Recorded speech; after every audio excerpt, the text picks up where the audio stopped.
Pentecostalism. Sorry, old habits die hard. I used to be a member of a Pentecostal church, and I wasn't just a member, I was on church leadership. What the Sigma? I'm no stranger to the Pentecostal tradition and the kooky reputation it carries. And while there are many unique things about Pentecostalism, a lot of the beliefs you might have about this Christian branch are probably just myths and misconceptions. As a guy who cares a lot about church unity, I want to squash these misconceptions. So today, I'm returning to my old Pentecostal stomping grounds to dispel these myths once and for all. Myth number 1, Pentecostalism is demonic. Are Pentecostals just playing around with demons? Outside looking in, I can't blame people for asking that. Even the tame Pentecostals can be intense.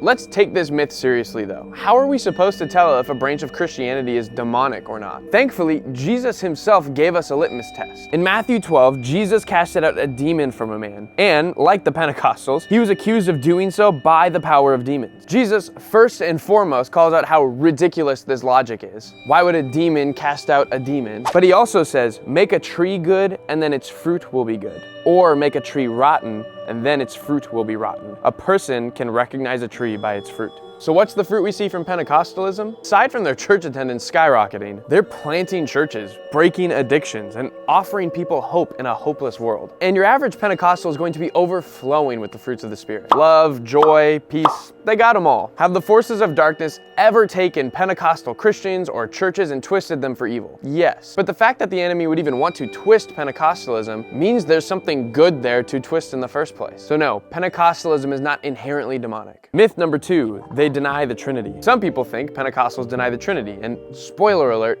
they don't. Well, most of them don't at least. First of all, there isn't one institutional church of Pentecostalism. Like the rest of Christianity, there are a few subgroups within this tradition. Assemblies of God, Churches of God, Foursquare. These groups all hold to Nicene Christianity. They confess with the rest of us that God is one divine being and 3 divine persons. The Holy Spirit is God, the Father is God, and Jesus, the Son, is God. This can be seen in the Statement of Fundamental Truth from the Assemblies of God. In Article 2, it says, "We therefore may speak with the propriety of the Lord our God, who is one Lord, as a Trinity, or as one being of 3 persons." The heretical group of Pentecostals you might be thinking of are called Oneness Pentecostals, a very specific subgroup. They believe God is one divine being who manifests himself in 3 different forms: Father, Son, Holy Spirit. That's modalism, Patrick. They also believe you have to baptize in the name of Jesus alone, and jean skirts are the only way women get to heaven. But again, this is a very specific subgroup that has removed themselves from Orthodox Christianity. Pentecostals may have some unique doctrine, but not when it comes to the Trinity.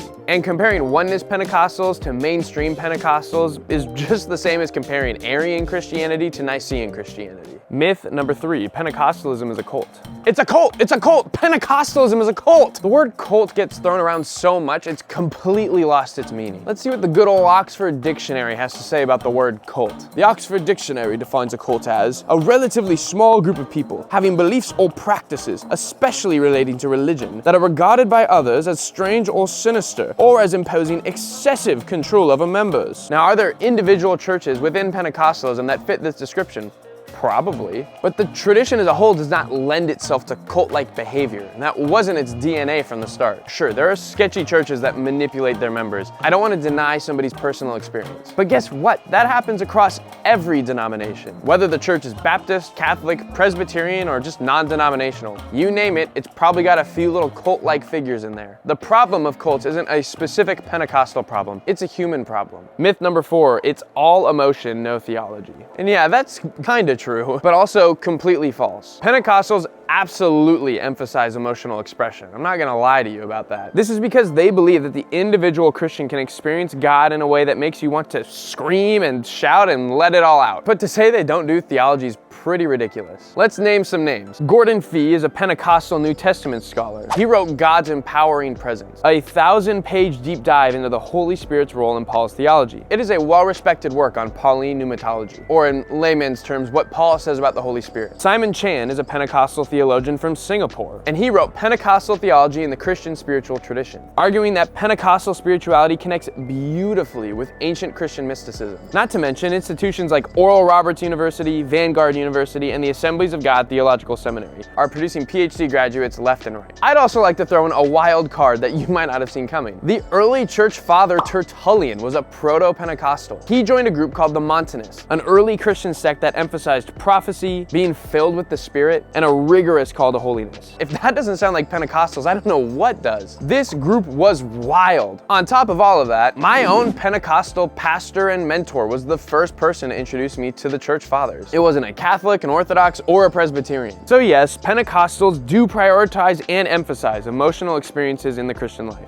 And from experience, I know it can get taken way too far. But that's not to say there aren't astute theological minds within the Pentecostal tradition. You don't have to like their theology or agree with it, but it's disrespectful to act like it doesn't even exist. Myth number 5, you have to speak in tongues to be a Christian. Okay, this one hits a little close to home, because while I was a Pentecostal, I definitely got the vibe that speaking in tongues was like a badge of honor. Like if you didn't at least once a month, people were starting to get concerned about your status as a Christian. But here's the truth. Most Pentecostal denominations aren't teaching that tongues are required for salvation. What they do teach is that tongues are an initial evidence of a different event from salvation, known as being baptized in the Holy Spirit. Let me break it down for you. Pentecostals, along with the rest of Christianity, believe that we have an initial point of salvation. Whether you believe it happens at baptism or not is a different video entirely. But whenever that conversion moment is for you, everybody agrees that's the moment you are indwelt with the Holy Spirit. But Pentecostals believe in a second moment where you receive more of the Holy Spirit, and He opens you up to the charismatic gifts. These gifts include prophesying, healing, and speaking in tongues. Speaking in tongues in the Pentecostal mind is one of the evidences of this secondary event taking place. It has nothing to do with your salvation. Romans 10:9 is clear. If you confess with your mouth that Jesus is Lord and believe in your heart that God raised Him from the dead, then you will be saved. Even in 1 Corinthians 12:30, Paul asks rhetorically, do all speak with tongues? And the implied answer is no. The early Pentecostals sometimes went overboard on the speaking in tongues thing. As I know personally, some still do today. But modern Pentecostalism is course corrected hard. To most Pentecostals, tongues is like spiritual seasoning. It is nice to have, but it's not the main course. Myth number 6, they reject doctors and medicine. All right. So about a century ago, a lot of Pentecostals were suspicious of modern medicine. They took verses like James 5:14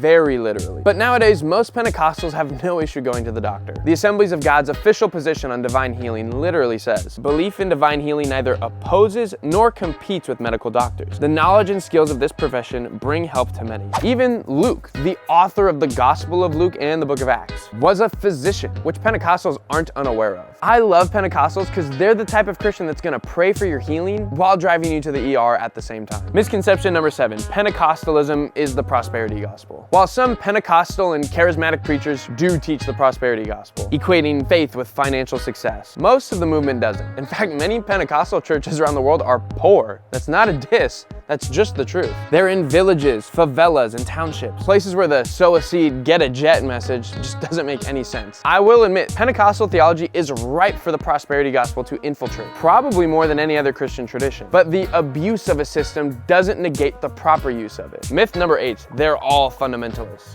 If you think every Pentecostal is a fire-breathing, culture war fundamentalist who thinks rock music is from Satan and Harry Potter is witchcraft, then you've clearly only experienced Pentecostalism on Facebook. Pentecostalism is massively diverse. Like the rest of Christianity, outside of core doctrine, there's a lot of room for diversity. I knew a Pentecostal whose favorite theologian was Gustavo Gutierrez, a Catholic theologian who's the father of liberation theology. There's liberal Pentecostals, conservative Pentecostals, and everyone else in between, just like Catholics, Orthodox, and Protestants. Myth number 9, Pentecostalism is a niche group. This myth is objectively false. Would you believe me if I said Pentecostalism is the fastest growing movement in Christianity? Because it is. According to the World Christian Encyclopedia, Pentecostals and charismatics make up over 644 million people worldwide. That's a larger number than the Baptists, Methodists, and Presbyterians. According to Premier Christianity, the estimated number of Pentecostals by the year 2050 is supposed to be 1 billion if it keeps going on the trajectory it's been on. It is huge in Latin America, Africa, and Asia, reshaping entire nations and cultures. The largest church congregation in the world is Yoido Full Gospel Church in Seoul, South Korea. This is a Pentecostal church with 800,000 members. Even the Catholic Church has been influenced by Pentecostal Christianity. The charismatic movement in Catholicism started in America in the 60s, and it's quickly spread to other parishes across the globe. But Pentecostals were doing it before it was cool. Pentecostalism is a global wildfire, and honestly, it's not showing any any signs of burning out anytime soon. Pentecostals aren't real Christians. Pentecostals believe in salvation by grace through faith. They affirm the Trinity, Father, Son, and Holy Spirit. They confess Jesus Christ as God in the flesh, crucified and risen. And they believe he'll come again to resurrect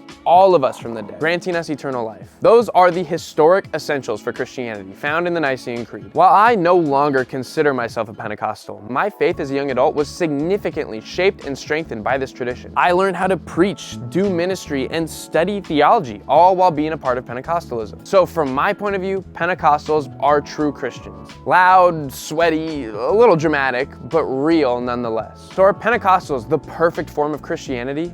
I mean, I don't think so. But that doesn't mean you write them off entirely. They're passionate, prayerful, and they're pointing people to Jesus. That has to count for something, even if you disagree with them on certain theological points. That's why even though I'm no longer a Pentecostal, I still feel the need to go to bat for them. Because spreading myths and misconceptions just gets in the way of church unity. If you want to keep unlearning lies about other Christian traditions, I'd encourage you to check out this Oriental Orthodox video I did. I'll see you there. I'm Joey, this is Christianity United.